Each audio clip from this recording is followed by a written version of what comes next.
pour l'IDPS ezali IDPS à monde mobimba ezali na biso elo lelo tozali kopesa officiellement c'est Cadena tozopesa ngo président Jacob ils sont parlementaires de l'Union Soyazandu coordination mobimba nous allons confondre la Cadena nous avons président Jacob les ordres l'équipe mingi na katiapa les combattants vont se retrouver nous fondons la Cadena nous allons confondre président Jacob Kangela Bisso permanence à une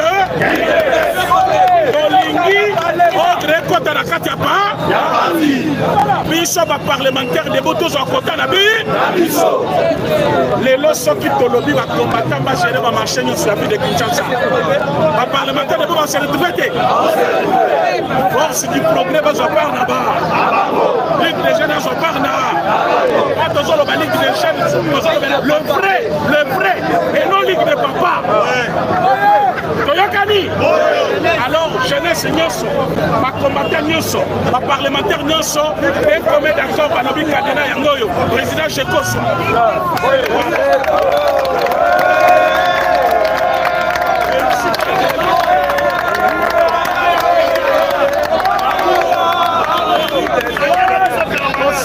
président de la République, chef de l'État, avec beaucoup de respect et révérence. Oyoka Kabaz na Genève, le losa président de la République. Pas ce qu'on dit une erreur. Tout le monde que la partie a un papa.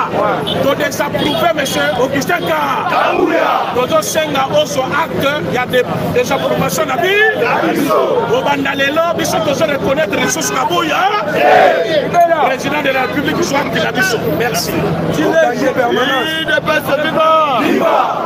Je crois que le premier n'a souka.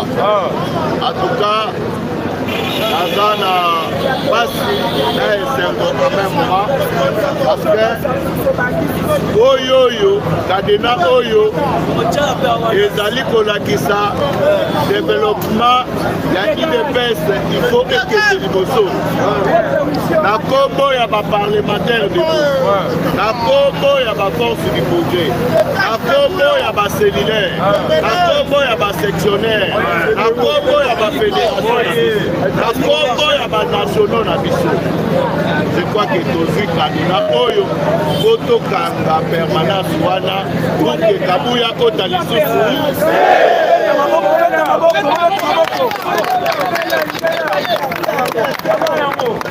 Le coordonnateur Awa Alobi, le président de la République. Président de la République, Yokata. Président de la République, Bazo Yone, Mayota Kokana. Bazo Yone Salaketozo. Bazo Yone Esengi Lisusu. Kabouya Saladini. Soki Otiki Kabouya. Ako gérer Banani. Voilà pourquoi Cadena Oyo, aussi Yango, la Congo ya Mikolo Nyonso, Oyo et Sangari Awa, Tozali na Bakongo Awa, Tozali na Baluba Awa, Tozali na Swahili Awa, Tozali na Bakala Awa. Il ne passe viva! Merci. Bon week-end à tous. Merci. Donc, Kani Chouto Kokana Kade. Vous allez presque vous après. Est-ce que vous après? Est-ce que vous dites Kabouya Kende?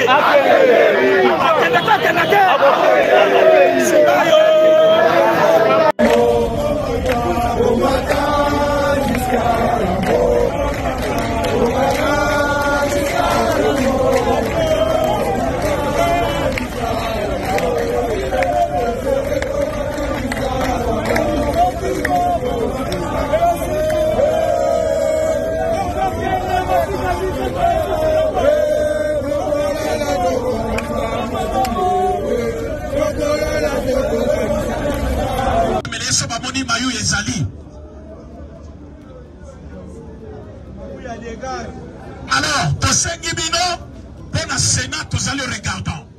Tosengi président CC, le Sénat, Carole Aguito, Azaki Nasonas, Abomi Sonas. Tokondi Mayel Soussouté, pendant que je vous parle, il y a un rapport en cours, dans le Sénat Mbongo Elimwe, 400 millions dans la mandature de la Bango Passé. 400 millions na kati ya Sénat, 600 millions na kati ya Assemblée, ce qui fait 1 milliard de dollars. Mais derrière la l'élection n'a pas coûté 1 milliard. Mais rien que le Sénat et l'Assemblée, ils demandent 1 milliard. Mais quand on va dire Omani oyo Karola linga zonga. Est-ce que bino bondimi Karola ki tozonga? Bondimi ba tozonga? Toza na ba sénateur ya UDPS. Bacha la biso ba sénateur ya UDPS.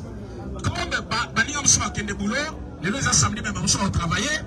Tozali kosala marche na biso kobanda awa. Tozo senga ba cameraman na biso ba accompagner biso. Tozali ba pacifique, to kobondisa motote, to kosime loko ya motote. Tozali ko manifester kanda na biso contre les destructeurs, il y a parti na biso. Alors, l'ego est donné, je pense que Toko Kotable déjà. Merci caméra Fati, merci caméra Fati. Merci, merci. Le parlementaire de vous. La personne nous merci à nous, on a cordon le nez. Azali cordon à tous les tendus, on va porter de l'heure. Debout. Merci de moi, mémoire. Merci, merci, Toko la marche.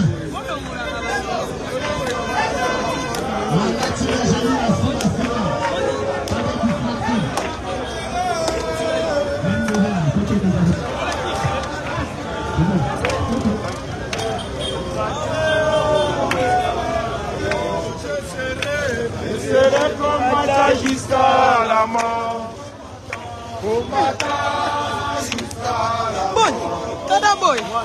combattant jusqu'à la mort, combattant jusqu'à la mort, je serai combattant jusqu'à la mort, combattant jusqu'à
Augustin Kabouya, ancien secrétaire général de l'Union pour la démocratie et le progrès social, ayant été à un congrès de fanfarons bidons pour prendre tout le pouvoir dévolu à un président élu à l'UDPS. Nous vous rappelons aujourd'hui que vous n'êtes pas président du parti pour bénéficier des pouvoirs exorbitants de celui qui est élu à un congrès. Le congrès a servi à investir le président Félix Antoine Tshisekedi comme candidat second mandat. Le texte du parti ne fait pas d'un secrétaire général président du parti sans passer par un congrès. C'est une violation grave de nos textes parce que beaucoup qui vous soutiennent aujourd'hui ne comprennent pas nos statuts parce qu'ils sont bacous.